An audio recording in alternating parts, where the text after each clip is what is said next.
সকলকে নমস্কার। আপনারা সবাই কেমন আছেন? আশা করছি সকলেই খুব ভালো আছেন।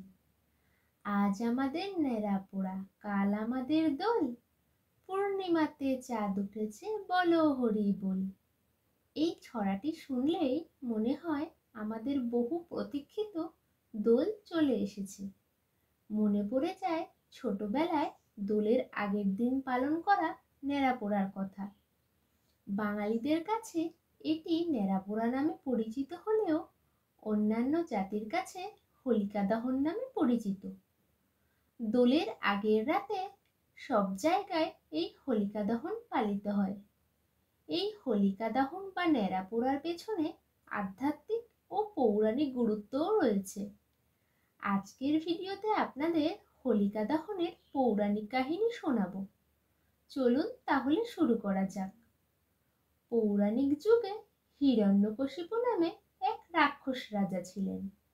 ভগবান বিষ্ণু তার ভাইকে হত্যা করেছিলেন, তাই তিনি সমস্ত প্রজাদের পূজোপাঠ বন্ধ করে দেন। এরপর রাক্ষস রাজা অমরত্ব লাভের জন্য বহু বছর ধরে ব্রহ্মার তপস্যা করেন। তার তপস্যায় খুশি হয়ে ব্রহ্মা তাকে 5টি বর দেন। প্রথম বরটি হলো কোনো মানুষ বা কোনো প্রাণী তাকে বধ করতে পারবে না। দ্বিতীয় বরটি হলো দিনে বা রাতে তার মৃত্যু হবে না। তৃতীয় বরটি হলো ঘরের ভিতরে বা বাইরে তার মৃত্যু হবে না। চতুর্থ বরটি হলো কোনো অস্ত্রের দ্বারা মৃত্যু হবে না।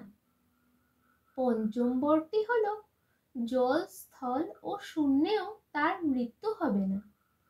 এই বরগুলি পেয়ে রাক্ষস রাজা আরো হিংস্র ও অত্যাচারী হয়ে ওঠেন।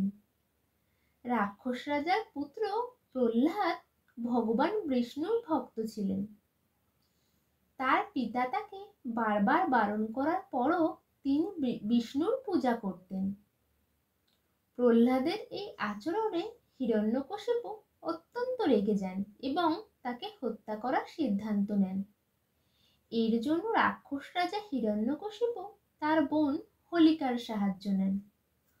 হোলিকা ব্রহ্মার থেকে একটি শাল পেয়েছিলেন, যেটি পরে থাকলে হোলিকাকে আগুন স্পর্শ করতে পারবে না।